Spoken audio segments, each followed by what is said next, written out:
बिहार में क्या अवैध हथियार की तस्करी इतने जोर शोर से चल रही है कि कोई भी आज हथियार को मतलब कि मुहैया कर सकता है। आज जितने भी वारदातें हो रही हैं बिहार में, अगर आप देखिएगा उसमें 80 से 90% जो हथियार यूज़ होता है वो पिस्टल यूज़ हो रहा है। छठ पूजा के दिन जब लोग अपने घरों को ताला मार के सरकार पे आश्वस्त होकर घाट किनारे जाते हैं, उस समय बिहार सरकार क्या सुरक्षा मुहैया करा रही है बिहार के नागरिकों को, ये घटना उजागर कर रही है। अस्पतालों में तो आप ये कह सकते हैं कि सब गिद्ध बने हुए हैं। बिहार में आज ऐसी स्थिति है कि मरे हुए लाश पे पैसों की मतलब की नेगोशिएशन होती है और इसमें सरकार पूरी तरीके से मौन रहती है। जो उसकी विशिष्ट सेवा है, उस अस्पताल में माननीय सांसद के रहने के 45 मिनट बाद तक कोई डॉक्टर सूझबूझ लेने के लिए नहीं था। शिक्षा की स्थिति पूरी तरीके से चरमराई हुई है। बिहार में तो 1,10,000 बहाली हुआ है और अभी और उतना ही बहाली होने जा रहा है। गुणवत्ता क्या है, आंकड़े पेश मत कीजिए। आप तो बीपीएससी परीक्षा ले रहा है तो अब तो गुणवत्ता आनी चाहिए। सुदीप जी, जब बिहार सरकार एक रात उठ के इतनी सक्षम हो सकती है कि 2 महीने में 1,10,000 की मतलब अपॉइंटमेंट ले सकती है, तो 5 साल से कहाँ सोई हुई थी? बचा क्या है इनको सत्ता में रहने के लिए? तो राष्ट्रपति शासन लगना चाहिए और जल्द से जल्द चुनाव होना चाहिए और बिहार की जनता को इस वर्तमान में निकम्मी सरकार से निजात मिलनी चाहिए। उत्तराधिकार को लेकर ही इस बार फिर से लड़ाई दिखेगी 28 सितंबर को। नहीं, उत्तराधिकार की लड़ाई है ही नहीं। जो लड़ाई है वो बिहार फर्स्ट, बिहारी फर्स्ट की है। जहाँ तक बात उत्तराधिकारी को लेकर है तो वो बिहार की महान जनता जो है वो जिस तरीके से माननीय चिराग पासवान जी के साथ जुड़ रहे हैं, वो अपने आप में एक प्रमाण है। छठ का पर्व चल रहा था, इस बीच बिहार के लखीसराय में एक बेहद दर्दनाक घटना घट जाती है। एक ही परिवार के 6 लोगों पर एक युवक जो है वो ताबड़तोड़ गोलियां चला देता है, जिसमें 3 की अब तक मौत होने की खबर आ चुकी है, इसकी पुष्टि हो चुकी है। 3 जो है वो अस्पताल में बेहद गंभीर स्थिति में इलाजरत हैं। मसला ये है कि लखीसराय से जो विधायक हैं वो भाजपा के नेता विजय कुमार सिन्हा, जो नेता प्रतिपक्ष भी हैं, वो राष्ट्रपति शासन की मांग कर रहे हैं। अभी 5 दिन पहले चिराग पासवान ने एक प्रेस कॉन्फ्रेंस किया था और ये भी उन्होंने कहा था कि हमारा एक डेलीगेट जो है उनकी पार्टी का, वो भी जाएगा राजभवन, राज्यपाल से मुलाकात करेगा और राष्ट्रपति शासन की मांग करेगी। लॉ एंड ऑर्डर एक बड़ा मसला बिहार में बन चुका है। लोजपा रामविलास के नेता राहुल साहब हमारे साथ मौजूद हैं। सर, अब तो बीजेपी भी इसकी मांग कर रही है कि बिहार में राष्ट्रपति शासन जो है वो लगा दिया जाना चाहिए और इसकी मांग को लेकर बजाते गवर्नर से मुलाकात भी बीजेपी करने जा रही है। जी देखिए उदीप जी, बिहार में कानून व्यवस्था पूरी तरीके से आज चरमरा चुकी है। आए दिन सिर्फ यही घटना नहीं, लखीसराय की जो घटना हुई जिसमें छठ पर्व के दिन, जो महापर्व होता है, उस दिन एक युवक ने परिवार के 6 व्यक्तियों पर गोली चला दी। ये आपको बिहार सरकार की प्रशासनिक विफलता का प्रत्याशी प्रमाण है। बिल्कुल।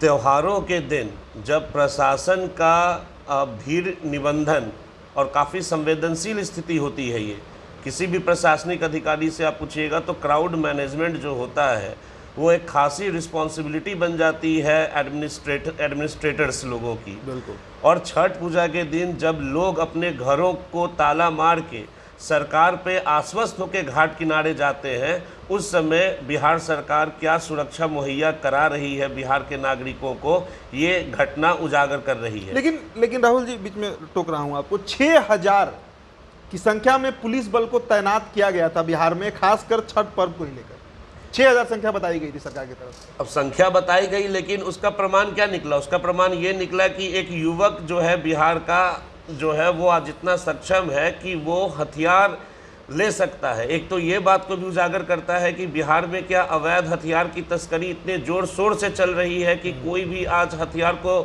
मतलब कि मुहैया कर सकता है।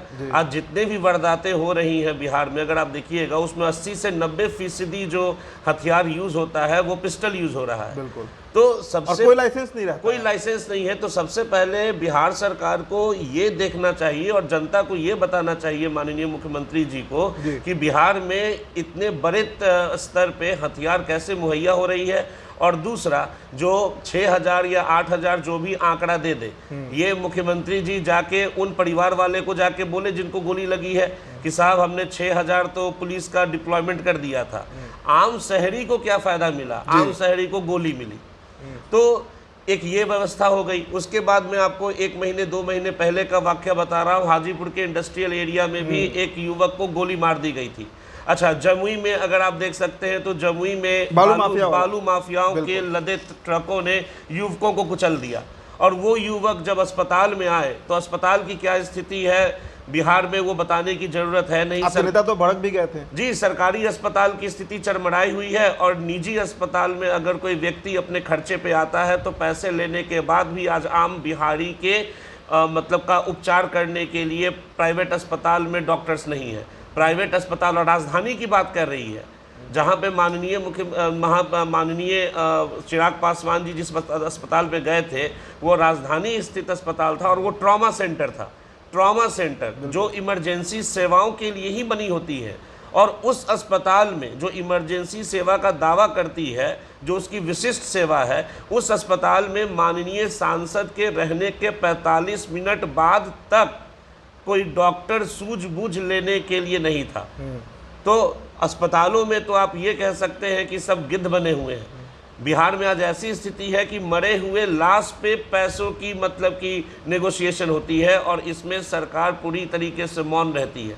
कहाँ आपने देखा कि बिहार सरकार के स्वास्थ्य विभाग ने कहाँ किसी सरकारी प्राइवेट अस्पताल का मतलब कि निरीक्षण किया हो?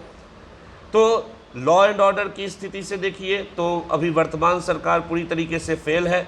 अगर पिट पिटा के कोई आम बिहारी इलाज करवाने जाता भी है, क्योंकि सुरक्षा तो आपने दिया नहीं, पिट पिटा के अगर आम बिहारी कहीं अस्पताल गया भी तो अस्पताल में कोई सूझबूझ लेने वाला नहीं है। शिक्षा की स्थिति पूरी तरीके से चरमराई हुई है।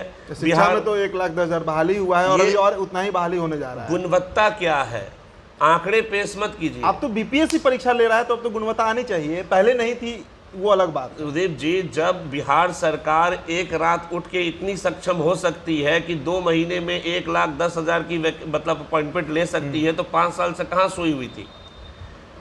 1,10,000 की अब आप मतलब कि रिक्रूटमेंट कर सकते हैं क्वालिटी के साथ, और आप हर एक साल मतलब कि 15,000 20,000 मतलब क्वालिटी आप नहीं चुन सकते हैं।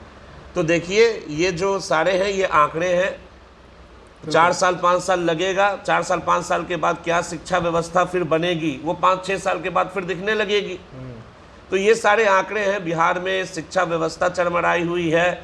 लॉ एंड ऑर्डर का जैसा मैंने आपको बताया कि अवैध जो ये हथियार है वो खुले तरीके से कोई भी युवक मुहैया करा सकता है। बालू का जो अवैध खनन है वो मतलब कि खुले छूट रूप से चला रहा है। तो पूरी तरीके से लॉ एंड ऑर्डर और सरकार का नियंत्रण माफियाओं से हट चुका है, और इसी को लेके जो राष्ट्रपति शासन जो है उसकी डिमांड चल रही है, और हमारी पार्टी भी इसका निरंतर स्वागत करते ही आई है। माननीय चिराग पासवान जी ने हर एक मन से कहा है कि अभी वर्तमान जो सरकार है वो पूरी तरीके से फेल हो चुकी है। भाषा की गरिमा तक जो माननीय मुख्यमंत्री जी हैं वो अब गिरा चुके हैं। अब बचा क्या है इनको सत्ता में रहने के लिए? तो राष्ट्रपति शासन लगना चाहिए और जल्द से जल्द चुनाव होना चाहिए, और बिहार की जनता को इस वर्तमान में निकम्मी सरकार से निजात मिलनी चाहिए। अच्छा, एक सवाल ये भी है कि 28 तारीख को आपकी जो पार्टी है उसका 23 वर्ष पूरा होने जा रहा है। एक तरफ पशुपति कुमार पारस की जो लोजपा है, राष्ट्रीय लोक जनशक्ति पार्टी, वो भी स्थापना दिवस मना रही है। हाजीपुर में शक्ति प्रदर्शन होना है, पटना में आप लोग कर रहे हैं। पार्टी को लेकर सवाल ये है कि पार्टी में असली पार्टी कौन है और रामविलास पासवान का उत्तराधिकारी कौन है? देखिए, ये सवाल का जवाब देने का मुझे ज़रूरत है भी नहीं। पार्टी का असली उत्तराधिकारी कौन है वो विगत 2 से 3 साल तक जो जन सैलाब माननीय चिराग पासवान जी के साथ उभर रहा है वो उसका जीता जागता आपको नमूना है। उसके बाद माननीय प्रधानमंत्री श्री नरेंद्र मोदी जी ने भी एक भरोसेमंद घटक दल के तहत माननीय श्री चिराग पासवान जी को लोकमंच से आवाहन किया है। स्थापना दिवस जो मनाया जा रहा है वो बिहार के हर एक व्यक्तियों को मनाना चाहिए। तो इसमें कौन मना रहा है? नहीं, चूंकि लड़ाई जो है 28 तारीख को हाजीपुर में पशुपति कुमार पारस पहला शायद अपने टेन्योर का बड़ा जनसभा करने जा रहे हैं, और पटना में चिराग पासवान का शक्ति प्रदर्शन होगा। तो कहीं ना कहीं मैसेज तो यही ना जा रहा है कि उत्तराधिकार को लेकर ही इस बार फिर से लड़ाई दिखेगी 28 सितंबर को। नहीं, उत्तराधिकार की लड़ाई है ही नहीं। जो लड़ाई है वो बिहार फर्स्ट, बिहारी फर्स्ट की है। अब आप जैसा आपने कहा कि माननीय जो सांसद महोदय हैं पारस जी, वो पहली बार हाजीपुर में जन सम्मेलन कर रहे हैं। एक नेता की पहचान उसके जन सम्मेलन से होती है, एक नेता की पहचान वो कितने लोगों से जनसंपर्क करते हैं, उसी को जमीनी नेता माना जाता है। बाकी उनका वो निजी कार्यक्रम है, वो करे, स्वागत है उनका। जहाँ तक बात उत्तराधिकारी को लेकर है, तो वो बिहार की महान जनता जो है वो जिस तरीके से माननीय चिराग पासवान जी के साथ जुड़ रहे हैं, वो अपने आप में एक प्रमाण है। चलिए, तो 28 को शक्ति प्रदर्शन होना है। एक तरफ चाचा पशुपति कुमार पारस रहेंगे, हाजीपुर में एक बड़ा जनसभा होगा, तो दूसरी तरफ चिराग पासवान का शक्ति प्रदर्शन पटना में होगा। इस चर्चा में इतना ही। हमारे साथ लोजपा रामविलास के नेता राहुल साहा जुड़े हुए थे। बहुत बहुत शुक्रिया।